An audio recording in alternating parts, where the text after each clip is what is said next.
When a jumping spider looks at you, it does not see a meaningless blur, but a giant moving animal broken into parts it can actually use. The unsettling part is that, for something so tiny, its picture of you is far more deliberate than most people imagine. Two huge front eyes scan for detail, while the side eyes patrol almost everything around it for motion and danger. So how does a creature smaller than your fingernail build a view sharp enough to judge your distance and react in time? The short answer is that a jumping spider does not see the world through one simple view, the way we instinctively imagine. It sees through a coordinated system of eyes, each one handling a different visual job with ruthless efficiency. The large front eyes deliver fine detail, color, shape, and the kind of depth information needed for an accurate jump. The side eyes do something just as important, sweeping the edges of the world for motion before the spider fully turns. So when you lean closer, those side eyes often detect your movement before the front eyes ever settle on your face. Then the spider pivots, bringing the big forward-facing eyes into position like a pair of tiny targeting scopes. What it gets is not a human-style wide scene, but a narrow patch of astonishing clarity floating inside a much broader watch zone. And it builds the rest by scanning, comparing, and stitching those glimpses together fast enough to survive. The front pair, called principal eyes, sit inside long eye tubes that work almost like miniature telescopes built into the head. Their optics deliver extraordinary sharpness for an animal this small, sharp enough to rival the vision of much larger creatures. But that sharp vision comes with a trade-off, because it covers only a tiny slice of the space in front of the spider. Each principal eye sees a narrow curved strip of the world, and the two strips overlap in a strange crossing pattern. Instead of giving the spider one stable panoramic picture, those eyes give it a movable island of precision. It has to aim that island carefully, almost the way a spotlight searches through darkness for something worth understanding. Inside each eye tube, the retina is not flat like a simple screen, but stacked into layers one behind another in depth. Those layers sit like floors in a transparent shaft, each receiving light a little differently from the same scene ahead. Some of those layers help separate color information, including ultraviolet, and in some jumping spiders, even longer wavelengths like red. At the back of the eye, tiny muscles pull the retina itself from side to side, even though the outer lens stays still. So the spider does not just stare at you. The inside of its eye is actively scanning across you. To that spider, your face is gathered in slices, sampled piece by piece, and assembled into something usable. This is where most people get the spider wrong, because those big, cute front eyes make it look as if everything is sharp all at once. It is not seeing your full face in perfect detail the way a person would from the same distance. Almost all of the fine detail comes through those front eyes alone, while the rest of the eyes behave more like an early warning network. The side eyes are not there to admire texture, expression, or tiny detail, but to catch motion, growth, and sudden change. So, when a spider seems to stare at you, what it is really doing is aiming, checking, and classifying. It is deciding whether this giant object is background, danger, shelter, food-related movement, or something that needs closer attention. And now the first real twist appears, because one part of the spider's vision works better precisely because it is not perfectly focused. In one retinal layer, the image is kept slightly blurry, and that blur turns out to be useful. That soft focus is not a defect in the design at all, but part of the design itself. By comparing a sharper image with a blurrier one, the spider can estimate how far away something really is. Humans usually treat blur as a failure of vision, something the eye must correct before the world makes sense. Jumping spiders can use blur as a depth signal, turning imperfect focus into distance information. So when it looks at you, it is not only asking what you are, but also exactly how far away you are right now. That means the spider is reading shape, motion, and distance together, not one after the other. The closer you move, the more urgent those calculations become for something that survives by reacting in fractions of a second. The simple answer was that it sees you, but the fuller truth is that it measures you while it sees you. You can watch this system at work in an ordinary jumping spider on a wall, the moment it freezes and slowly turns toward you. Before it faces you directly, the side eyes have usually already caught the change in the edge of its world. Then comes that sharp pivot, the transfer from motion detection to close inspection by the principal eyes.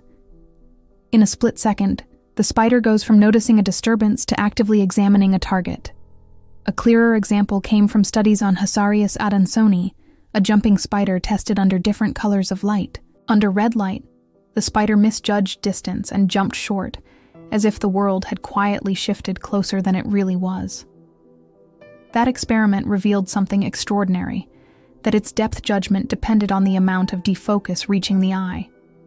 In other words, the spider was not jumping on crude instinct alone, but reading optical information with surprising precision.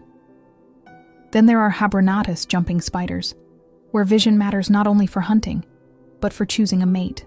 In some species, males flash reds, oranges, and moving leg signals that only work if the female's eyes can resolve them properly. Motion grabs attention first, because the side eyes are watching for movement long before detail matters. But once the female turns, color and fine pattern can hold her attention inside that narrow, high-resolution zone. So the spider's world is not just motion and contrast, but in the right species, a richer visual stage than most people expect. And then you reach Portia, the jumping spider that makes the whole story feel almost impossible. Portia hunts other spiders, studies webs, chooses routes, and can move away from prey before circling back from a smarter angle. That only works if visual information persists after the target disappears, meaning the spider is not just reacting frame by frame. It is using sight to support memory, planning, and decisions that look far too complex for such a small predator. So even a tiny spider looking back at you is doing much more than simply noticing movement. This vision is so effective because the spider does not waste high-detail attention on every tremor in the environment. A flicking wing, a moving leg, or a swelling shadow at the edge of view can trigger the side eyes almost instantly. That lets the spider reserve its most expensive visual processing for the moments that matter most. It does not inspect everything deeply. It filters first, then commits attention where survival depends on accuracy. That is ideal for hunting, because the spider can ignore harmless motion and lock onto the one target worth the jump. Once the front eyes take over, it can judge range, position, and timing well enough to strike without a web. That same system helps it avoid becoming prey, because looming movement from above may mean bird, wasp, or lizard. A small animal that can detect expansion at the edge of vision gets a head start that can mean life instead of death. Vision also shapes mating in a way that feels almost theatrical, because movement and color have to reach the right eyes in the right order. A male often has to trigger the female's motion detectors before his bright ornaments are even worth displaying. If she never turns, his colors may never fully register, and his performance can fail before it begins. For the female, better visual judgment can mean choosing the right species, the right male, or the right moment to attack instead. So this is not just sharp eyesight for hunting, but a whole survival system built around selective attention. The more you understand that, the less the jumping spider feels like a simple tiny predator, and the more it feels engineered. But the deeper twist is that not all jumping spiders are solving the visual problem in exactly the same way. Some species lean harder into color, some into stalking precision, and some into reading movement in visually messy habitats. In some, the courtship display evolved alongside what the female eye can actually resolve at close range. That means the signals in the vision system are shaping each other over evolutionary time. The spider is not just equipped for its world. Its world of signals has been built around what its eyes can decode. So the famous front eyes are only half the story, however iconic they look from our side of the glass. The deeper secret is the split system. Multiple eyes dividing the work instead of one pair trying to do everything. One set alerts, another examines, and the brain combines those streams into a single decision fast enough to matter. Even the retinas move like tiny scanners inside fixed lenses, which is already stranger than most people realize. So the creature looking back at you is not passively staring, but actively sampling, updating, and prioritizing. In a brain smaller than a seed, that becomes a chain of operations elegant enough to feel almost technological. What looks like a pause is often a calculation, and what looks like curiosity is often controlled evaluation.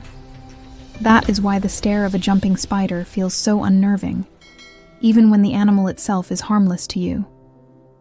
You are not just being seen, you are being processed. So what does a jumping spider really see when it looks at you? Not your face exactly as you know it, and not a useless blur, but a giant moving presence divided into motion, depth, color, detail, and risk.